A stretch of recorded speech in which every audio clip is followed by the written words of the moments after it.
எல்லாருக்கும் நாங்கள் வந்து ஒரு இடத்துல வந்துட்டோம். ஆனால் அந்த அருவி ஒரு எப்படி சொல்ல ஒரு ஃபால்ஸ் தான், நல்லா தான் இருக்குது. பட்டு எங்கள் குரூப் ஒன்று ஒரு இடத்துல நிற்கிறானோ. ஆனால் பட்டு இடம் சூப்பராக தான் இருந்துக்கு. உங்களை சுற்றி காமிக்கிற மாதிரி எப்படி இருக்குது பிளேஸ் வேறு லெவலில் இருக்குது. உங்களை பார்த்துக்கிட்டே இப்போ கீழே விழுந்துடும் நினைக்கிறேன்.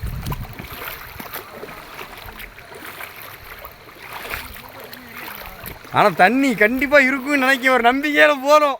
ஜெயிச்சிரும், கண்டிப்பாக ஜெயிச்சிரும். இங்கே பாருங்கள் எவ்வளோ தண்ணி போயிட்டு இருக்குன்னு. எனக்கு தெரிஞ்ச ஒரு அருவி சத்தம் கேட்டுக்கிட்டே இருக்கு. கொஞ்சமாக தண்ணி விடுன்னு நினைக்கிறேன். நாங்கள் அங்கே போய்ட்டு உங்களுக்கு லைவ் லொக்கேஷன் போடுறோம். ஆனால் கண்டிப்பாக இப்போ மழை சீசன் ஆரம்பிச்சிச்சு நம்ம ஏரியாவில். இங்கே கண்டிப்பாக இங்கேயும் பெய்யும், தண்ணி வரும். என்ன பேசினே தெரியல, இதே பேசிட்டு வந்துக்கிட்டு இருக்கேன். சீக்கிரம் வாங்கலை, நம்ம குரூப் பண்ண வந்துட்டு இருக்காங்க தெரியுதா.